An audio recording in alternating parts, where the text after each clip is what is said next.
उधर जब ढोला पूगल पहुंचता है तो मारू को स्वप्न आता है और स्वप्न में वो अपने प्रियतम के दर्शन करती है और वो अपनी सखियों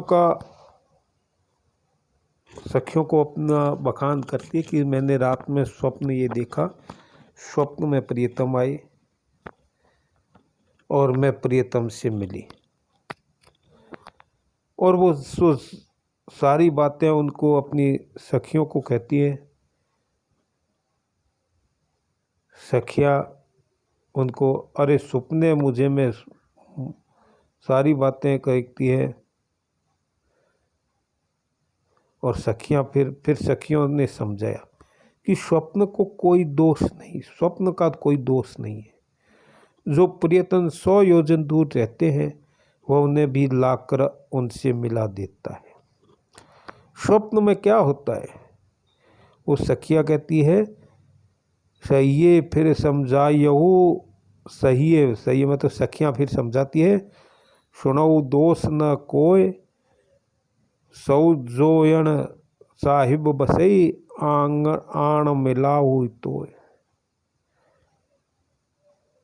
महारानी फिर कहती है आज आंखें ना भी बुझाएं और अधर फड़क रहे हैं। हे सखी, अवश्य ही प्रियतम ने मेरे घर की ओर घोड़े छोड़ दिए, अर्थात घोड़े दौड़ा दिए, अर्थात वो आ रहे हैं, मेरी ओर आ रहे हैं। हे सखिया, जो सगुन होते हैं, आँख का फड़कना, नाभि का फड़कना, भुजाओं का फड़कना, होठों का फड़कना, हमने सगुन और असगुन ये सारी बातें, क्योंकि आपको पहले ही बताया है कि लोक साहित्य में लोगों की भावना, हम कई बार कहते हैं कि आज मेरी आँख फड़क रही है। दाएं और बाईं आँख फड़कने पर भी अलग अलग है कि आज मेरे हाथ फड़क रहा है, आज ये हो रहा है, आज मेरे अधर होठ फड़क रहे, तो कोई शुभ समाचार आएगा। तो ये सारी बातें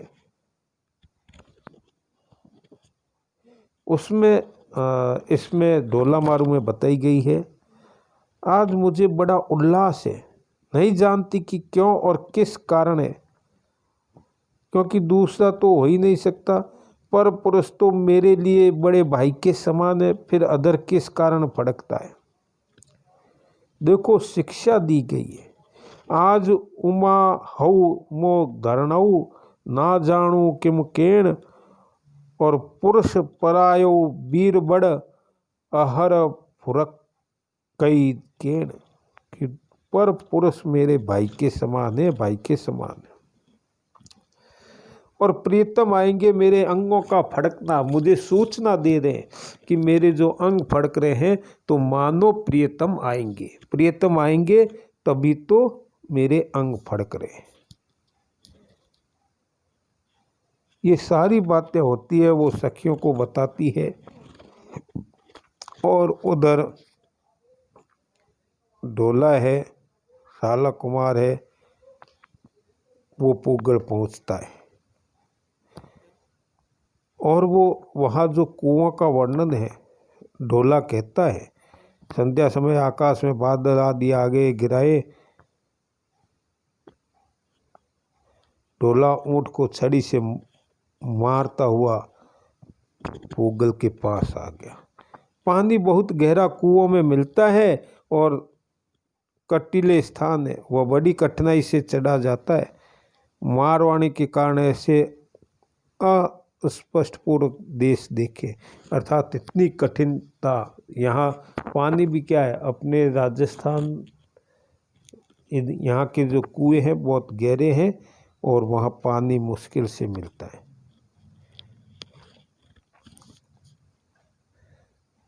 और सारी बातें होने के बाद ही पानी का जो महत्व है वो बताया गया। आज के संदर्भ में भी ये बात लागू होती है।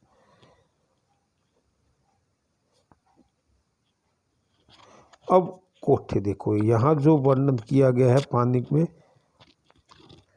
और उसी समय वो पानी खींचते हैं, तुम जानो गर आपणो न्यारा के ही तात, दिए दीट उसारिता वरिमा माजिम रात रात में।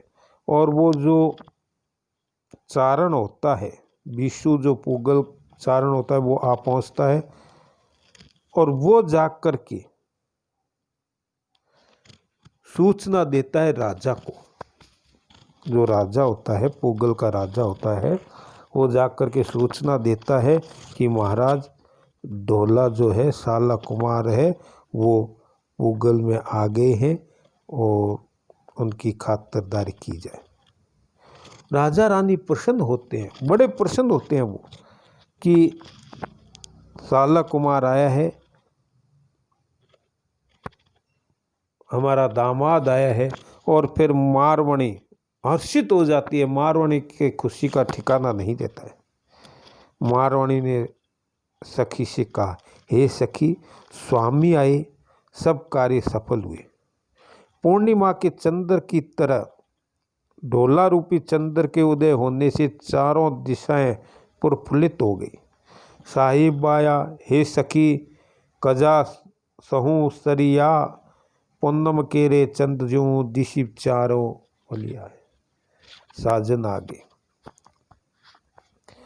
बहुत सी बातें वो कहती है, अपनी सखियों को प्रफुल्लित हो जाती है कि मेरे प्रियतम आ गए, शुभ घड़ी आ गई, शुभ दिन आ गया, मैं उन पर बलियारी जाऊं।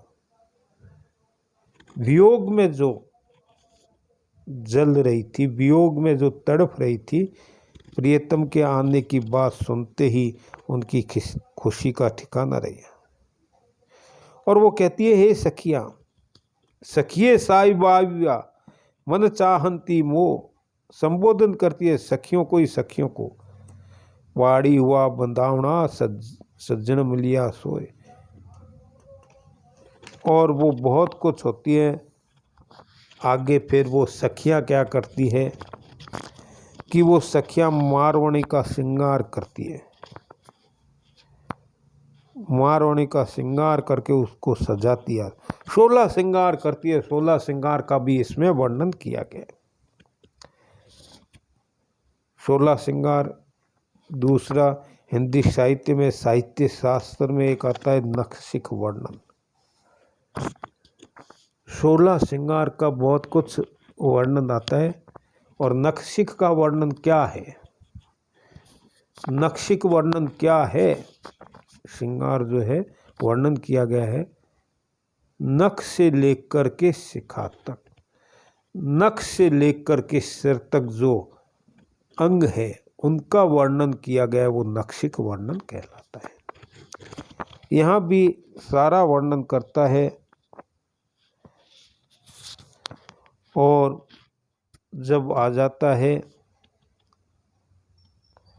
पूरा वर्णन करने के बाद, सखियां जो है ढोला को, मारवणी को ढोला के पास भेज करके लौट जाती है। प्रियतम एकांत में मिला, दोनों का एकांत में, प्रिय और प्रियतम का, पति और पत्नी का एकांत में मिलन हुआ, बातें हुई और दोनों की मनोदशा का वर्णन किया गया। जब ढोला ने देखा मारू को, मालवणी को, तो जो चारण, विशु चारण ने वर्णन किया था उससे भी बढ़कर के उसने पाया। बहुत कुछ दोनों में वार्तालाप होती है और दिन निकल आता है। ढोला को ये विश्वास हो गया कि मालवणी सुंदर है, सारी बातें होती रहती हैं और उसका वर्णन इसमें किया गया है।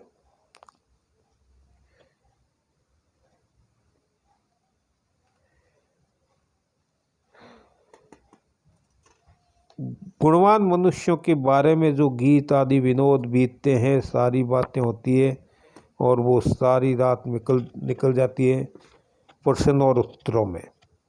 कभी ढोला प्रश्न करता है तो कभी मारवाणी प्रश्न करती है। प्रश्न और उत्तरों में मतलब कहने का भाव ये है कि वो सारी रात दोनों इतने वर्षों के बाद, क्योंकि जब शादी हुई तो दोनों को पता ही नहीं था कि क्या था, और उसके बाद में 8 पहर अष्टयाम का भी वर्णन किया गया है।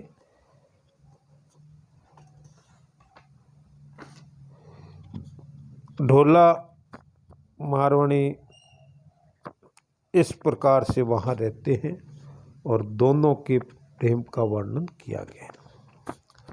शाला कुमार को वहाँ रहते हुए, अपनी ससुराल में रहते हुए 15 दिन हो गए। आपसे छोटा प्रश्न पूछ सकते हैं, कथा में आया कि ढोला अर्थात शाला कुमार पूगल में कितने दिनों तक रहा, पूछ सकते हैं, कोई बड़ी बात नहीं। तो आपको ये करना है, 15 दिन तक वो अपनी ससुराल में रहा, नित्य प्रतिदिन आव भगत हुई, मान सम्मान हुआ, और फिर ढोला ने विदा लेने के लिए पूगल के राजा को कहा कि अब आप हमें विदा करें।